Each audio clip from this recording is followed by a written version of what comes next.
গান এমন একটা বিষয়,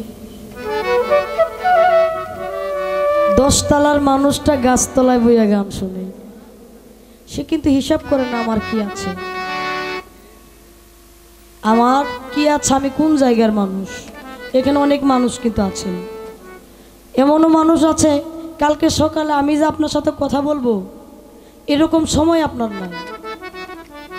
এরকম অনেক মানুষ গান শুনতে আসে।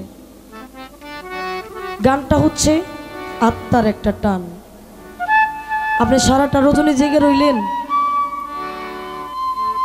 ঘুম থেকে উঠতে উঠতে 12টা 1টা বাজে যাবে। এমন মানুষ আছে দিন 500 টাকা কামাই করে, ওই মানুষটার একদিনের রিজিক নষ্ট হয়ে গেছে আমার জন্য। তাহলে কেন আসছে আমার কাছ থেকে? যে সে যদি আত্মার খোরাকটা না পায়, আত্মার খোরাকের জন্য আসছে।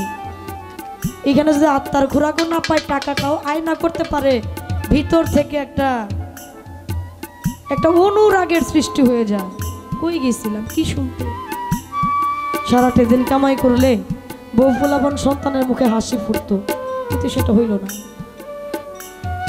দয়ালের কাছে আসছি, মতিউল্লাহ শাহ বাবা, এটা কিন্তু সুখের একটা রজনী না। আমি আপনি হাসবো এইরকম কিন্তু একটা রজনী না। একটাবার চিন্তা করে দেখেন তো। আমার ভাই বললেন মেলার কথা। কি মেলা? চোখ মেলার কথা। আজকে চোখ চেয়ে আছি আমি সাপটা জীবিত।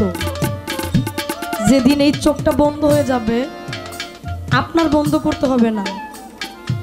দাফনের কাপড় এমন একটা জিনিস, যে কিনে সে পরে না, যে বিক্রি করে সেও পরে না, আর যে পরে সেও জানে না তাকে আজকে এই কাপড়টা পরানো হইতেছে। কাফনের কাপড়টা এমন একটা ভয়ানক কাপড়। চোখটা আপনি যখন প্রাণ বাকি চলে যাবে, এই চোখটা বন্ধ করার জন্য আরেকজনের সহযোগিতা লাগবে। এই যে চলে যাওয়ার একটা বেদনা, যে যারে ভালোবাসে ওই মানুষটা যদি তারে ছেড়ে চলে যায়, তার জন্য বিচ্ছেদ। বিচ্ছেদ অর্থ কি? বিচ্ছেদ অর্থ বিয়োগ হয়ে যাওয়া, আমার থেকে কিছু হারিয়ে যাওয়া, একেবারেই চলে যাওয়া, বিয়োগ হয়ে যাওয়া, যেটা আমি পাবো না, এটাকে বিচ্ছেদ বলে।